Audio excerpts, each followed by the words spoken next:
जो चीरती हुई लोहे के हिस्से को गाड़ी के, और वो मुझे लगी तब मुझे एहसास हुआ कि हम गिर गए। फिर तीसरी गोली चली, इसने मेरा आगे वाला शीशा पूरा डैमेज कर दिया। चौथी गोली पे मैं नीचे हो गया, जो गोली आपने देखा कि वो सीधी उसमें लगी। अगर मैं नीचे ना होता तो वो मेरी छाती के आर पार चली जाती। फिर वो गाड़ी 10 मीटर आगे जाके रुक जाती है। वो दो हवा में फायर करते हैं जैसा मैंने देखा, और फिर उन्होंने फिर हमारी गाड़ी फायर किया। वो फायर जो है गाड़ी के नंबर प्लेट पे लगी। मेरा यह मानना है उनको ऐसा लगा होगा कि हमने जो काम करने आए थे वो कर दिया, अब ये मर गया शायद, जैसा पहले कई घटना में हो। फिर वो शायद सरेंडर करने के मूड में थे, लेकिन जैसे ही मनीष ने गाड़ी को मेरे कहे से यू टर्न लिया, उनको समझ आया कि जिंदा है, तब वो वहां से भागे। हमने पुलिस को बताया कि ये गाड़ी का नंबर है, फिर उन्होंने उसको इंक्वायरी किया। पुलिस के अच्छे अधिकारी यहाँ हैं, उम्मीद है वो अच्छा काम भी करेंगे। लेकिन ये स्पष्ट हुआ कि अपराधियों में कोई डर भय नहीं। कितने लोग थे? 3 लोग थे। 2 लोग असले से हमला कर रहे थे, एक व्यक्ति गाड़ी चला रहा। चंद्रशेखर जी, कोई थ्रेट कॉल आया हो आपको इससे पहले, कोई धमकी? पिछले कई सालों से आ रही है। मैं लगातार पुलिस को इंटीमेट भी करता रहता हूं। मैंने डीजीपी को भी लिखा, गृह मंत्री को भी लिखा, मुख्यमंत्री को भी लिखा, यहाँ के पहले एसएसपी डीएम थे उनको भी लिखा। लेकिन डीएम साहब जो पिछले थे अखिलेश सिंह जी, उन्होंने साफ मना कर दिया कि चीफ मिनिस्टर नहीं चाहते चंद्रशेखर को सुरक्षा दी जाए। मेरे आज भी याद है ये बात, क्योंकि मैंने एलआईयू के अधिकारी द्वारा पूछा कि भाई मैंने आपको बताया फिर क्यों नहीं हो रहा है। तो उन्होंने कहा भाई ये सरकार का मामला, सरकार चाहे तो दे सकती। तो मैं चाहता हूं मुख्यमंत्री इंतजार कर रहे हैं कब चंद्रशेखर मरे, उनका काम आसान है। लेकिन उनको ये नहीं पता कि गरीबों की, कमजोरों की, शोषितों की बात करने वाला चंद्रशेखर इतनी आसानी से उनकी रास्ते में से नहीं है। अच्छा, अतीक अशोक जैसा हुआ वैसे ही कुछ होने वाला था, ऐसा आपको लगता है? अब आप इसका आकलन खुद करें कि क्या हुआ और क्या हो सकता है। आपके पास एक और बात, मुझे ऐसा लगता है कल की घटना के बाद, इतने बड़े उसके बाद भी अगर मैं सुरक्षित हूं तो हमारे संतों गुरुओं महापुरुषों का आशीर्वाद, हमारी करोड़ों बहनों माताओं का आशीर्वाद, बुजुर्गों का मेरे पास है। और मैं जो जिम्मेदारी मैं लेके मैदान में आया हूं, बाबा साहब अम्बेडकर, मानव काशीराम साहब, सदगुरु रविदास जी का जो बेगमपुरा राज का सपना है, मानवता के राज का सपना है, संविधान को लागू कराने का है, इन वर्गों को अधिकार देने का है, जब तक वो पूरा नहीं होगा मैं कहीं जाने वाला नहीं। मीरपुर में छोड़कर अपराधी भाग जाते हैं, तो उसको कुछ और बता रहे, कुछ तो कहानी को नया मोड़ देने की कोशिश हो सकता है वो चाहते थे जो गुजरों और दलित समाज में एकता बनी है वो एकता टूट जाए। ये होगा ही नहीं कभी, ठीक है, ये नहीं हो सकता। अमेठी पंचायत आप लोग कर रहे हैं अपनी मांगों को लेकर। हमारी लीडरशिप ने ये निर्णय लिया है कि जब 24 घंटे में गिरफ्तारी नहीं हुई तो हमें अपने लोगों को भी जवाब देना है। तो इसलिए शायद उन्होंने 3 तारीख का समय रखा है, मैं उसका हिस्सा बनूंगा। अमेठी के अंदर एक फेसबुक वायरल हुई है पोस्ट, जिसमें आपको मारने की वो की गई है, क्या सही है उसके अलावा? ठीक है, देखिए लोकतंत्र है, उनके अधिकार है, मारे या छोड़े। मैंने कहा ना, मैं पहला थोड़ा ही जो मारा जा रहा हूँ या जिसको मारने का प्रयास किया, मुझसे पहले बहुत मरे हैं, लेकिन उनको कोई जान नहीं रहा था। मुझे लोग जानते हैं तो मेरी बात आगे बढ़ती, लेकिन मैं अपने लोगों को मरने नहीं दूंगा। ये भी मैं उनको संदेश देना चाहूंगा।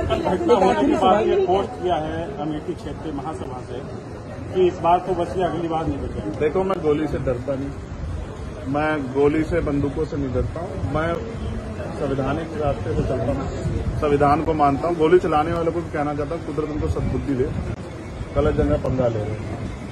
मैं झगड़ा नहीं चाहता, मैं अपने लोगों को भी कह रहा हूँ कल से शांति बना रखो और संविधान के रास्ते चलो। वो हमें डिस्टर्ब करना चाहते हैं कि जो हम राजनीतिक ताकत हमारी बन रही है कमजोर हो जाए, हम दूसरी दिशा चले जाएं।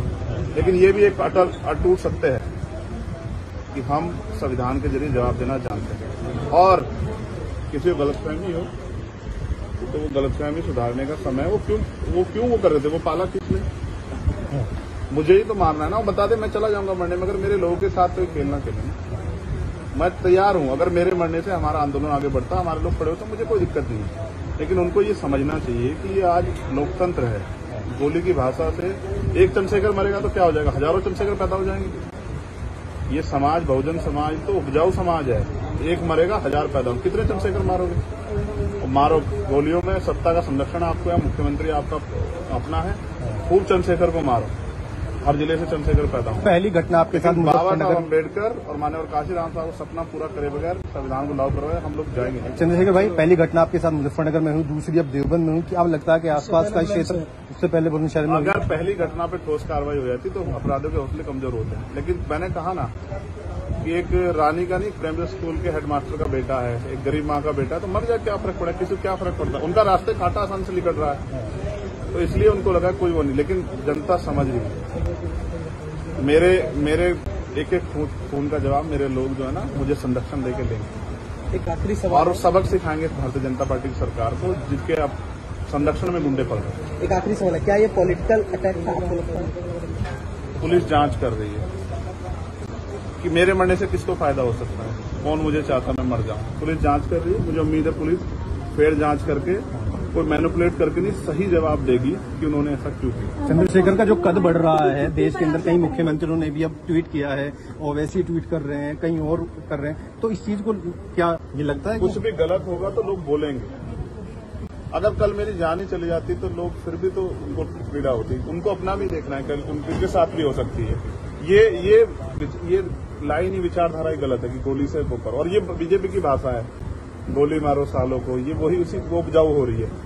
देखिए बहन जी से मेरी कोई नाराजगी नहीं, मैंने उनको हमेशा बड़ा माना, वो मुझे छोटा नहीं मानती अपने परिवार का। उनको ये घटना छोटी लगी, शायद अगर मैं मर भी जाता शायद उनको इसमें कोई शायद बुरा नहीं लगता, मुझे उनसे कोई दुख नहीं। मेरे लोग मेरे साथ हैं ये बहुत, और वो समझ रहे हैं कि जो उनके लिए मरने को तैयार है, जिसकी जो जान पे जिसकी बनाई है वो हमारा अपना है।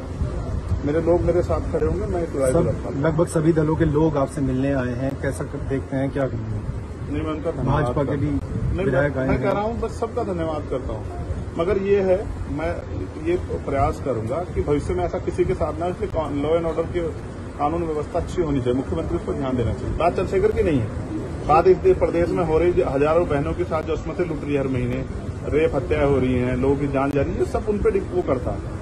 तो वो मुख्यमंत्री पद पर बैठे हैं, अगर वो इसको संभाल नहीं पा रहे हैं तो क्या फायदा, तो उनको इस्तीफा दे देना चाहिए। फिलहाल आप ठीक है, डिस्चार्ज किया जा रहा है? ठीक। आपके कार्यकर्ताओं ने आज जो है जगह जगह ज्ञापन दिया है, सहारनपुर में दिया, अगली रणनीति क्या रहेगी किस हिसाब से? कोई रणनीति नहीं, पार्टी के सीनियर लीडर जो तय करेंगे हम लोग उस पर काम करेंगे। और दूसरा, मेरे पीठ में जहाँ गोली लगी है वहाँ ड्रेसिंग जारी है, ठीक है, पहले से आराम है, बस एक जलन और घाव है, जख्म वो तो है ही, सांस लेने में दिक्कत थी, बीपी जो है फ्लक्चुएट हो रहा था, फ्लक्चुएट अप डाउन हो रहा था, वो ठीक है पहले से।